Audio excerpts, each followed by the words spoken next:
안녕하세요. 자유교회 이진우 목사가 보내드리는 아침 묵상입니다. 오늘도 예수 그리스도의 향기를 내는 복된 하루가 되시길 바랍니다. 5월 17일 화요일 아침 묵상입니다. 오늘은 그를 전송하니라 라는 제목으로 사도행전 20장 36절로 38절의 말씀 묵상합니다. 이 말을 한 후 무릎을 꿇고 그 모든 사람들과 함께 기도하니 다 크게 울며 바울의 목을 안고 입을 맞추고 다시 그 얼굴을 보지 못하리라 한 말로 말미암아 더욱 근심하고 배에까지 그를 전송하니라. 오늘도 사도행전 묵상을 통해 복음의 증인으로 살아가는 복된 하루 되시길 바라며 화요일 아침 묵상 시작합니다. 결박과 환란이 기다리고 있는 예루살렘으로 향하는 바울은 이것이 자신의 마지막 전도 여행이 될 것이라는 사실을 직감하고 있었습니다. 바울은 예루살렘으로 가는 길을 지체하지 않기 위해 에베소를 그냥 지나쳐 가야 했습니다. 하지만 3년 동안 목회했던 에베소를 다시는 찾을 수 없다고 생각한 바울은 에베소 교회의 장로들을 자신이 잠시 머무는 밀레도로 초청하였습니다. 바울은 밀레도에 모인 에베소 장로들에게 마지막 유언과도 같은 고별 설교를 합니다. 바울은 교인들에게 신앙의 본이 되며 교인들을 거짓 선지자들의 미혹에 빠지지 않도록 잘 보살펴 줄 것을 에베소 장로들에게 부탁하였습니다. 에베소 장로들을 향해 유언과도 같은 고별 설교를 마친 바울은 무릎을 꿇고 함께 기도하였습니다. 사도행전 20장 36절이죠. 이 말을 한 후 무릎을 꿇고 그 모든 사람들과 함께 기도하니. 유대인들의 전통적인 기도 방식은 하늘을 향해 두 손을 들고 기도하는 것이었습니다. 하나님께서 하늘에 계신다고 생각했기 때문입니다. 하지만 초대교회 교인들은 무릎을 꿇고 기도하였습니다. 예수님께서도 십자가의 죽음을 눈앞에 두고 겟셋마네 동산에서 무릎을 꿇고 기도하셨습니다.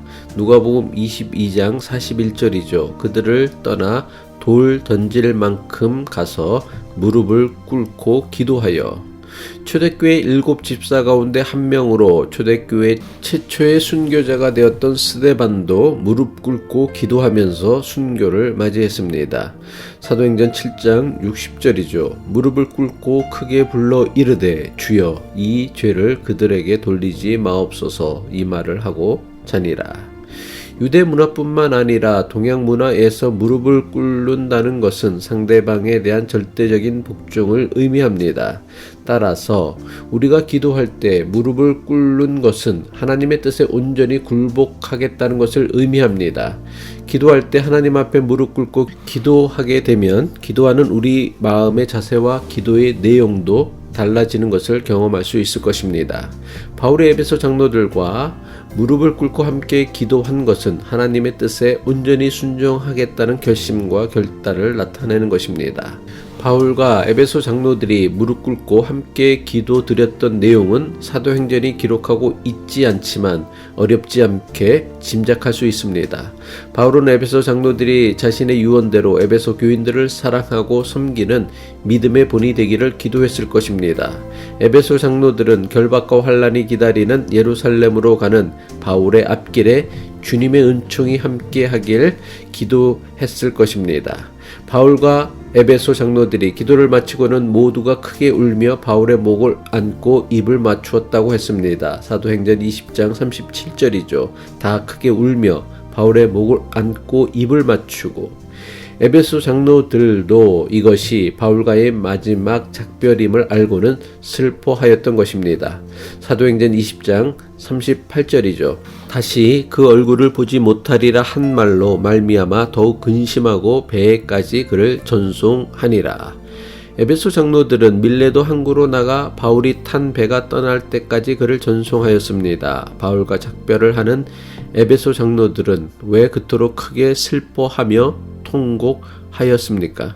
바울이 에베소 장로들에게 남긴 유언은 단지 듣기에 유창하고 화려한 말이 아니었습니다. 바울의 고별 설교가 단순히 말만 번지르한 유언이었다면 에베소 장로들의 마음을 결코 움직이지 못했을 것입니다. 그랬다면 에베소 장로들은 바울의 유언을 듣고도 그렇게 슬퍼하거나 아쉬워하지는 않았을 것입니다. 하지만 바울의 유언과도 같은 고별 설교는 에베소 장로들이 3년 동안 직접 보고 겪은 바울의 삶 그 자체였습니다. 유언의 무게는 말 그 자체에 있는 것이 아니라 평생 그가 살아왔던 삶에 의해 결정됩니다. 바울은 에베소 장로들에게 남긴 유언대로 살아왔으며 그렇게 살려고 노력했던 사람이었습니다. 에베소 장로들은 3년 동안 가장 가까이서 바울을 지켜보았기에 바울이 남긴 그의 마지막 당부가 저들의 마음 깊숙이 새겨졌던 것입니다. 에베소 장로들에게 고별 설교를 할 때 바울의 나이는 당시 평균 수명을 넘어선 인생의 말년에 해당하는 나이였습니다. 노쇠한 데다 지병까지 가진 몸으로 3년 동안 에베소 사람들에게 복음을 전했던 바울이 에베소 장로들에게 유언을 남긴 것입니다. 바울은 가장 가까이서 자신이 어떻게 살았는지 지켜보았던 에베소 장로들에게 자신을 대신해 교인들을 잘 섬겨달라고 당부한 것입니다. 말뿐인 당부가 아닌 삶의 흔적이 고스란히 담긴 그의 유언이 에베소 장로들의 마음을 크게 흔들어 놓은 것입니다. 에베소 장로들이 자신을 위해 헌신적인 삶을 살았던 바울과의 영원한 작별을 슬퍼하는 것은 너무나 당연한 일이었습니다. 죽음을 눈앞에 두고 세상에 남아 있는 사람들과 작별하면서 마지막 유언을 남기는 것은 바울에게만 해당하는 이야기가 아닙니다. 우리 가운데 누구도 예외 없이 언젠가는 주변 사람들과 영원한 작별을 해야 하고 어떤 형태로든 마지막 유언을 남기고 세상을 떠나게 될 것입니다. 이것은 꼭 말로만 남기는 유언을 의미하는 것이 아닙니다. 우리가 살아왔던 삶의 흔적 그 자체가 남겨진 사람들에겐 유언과 같은 것입니다. 우리가 남길 마지막 유언이 내 뒤에 남아 삶을 살아야 하는 사랑하는 사람의 마음에 깊이 새겨지길 원한다면 남겨진 이들이 어떻게 살기를 원하는 삶을 자신이 먼저 살아가야 할 것입니다. 기도하겠습니다. 우리의 삶이 장차 우리 뒤에 남겨질 사랑하는 이들에게 아름다운 인생의 본은 물론이요 신앙의 본이 되게 하옵소서.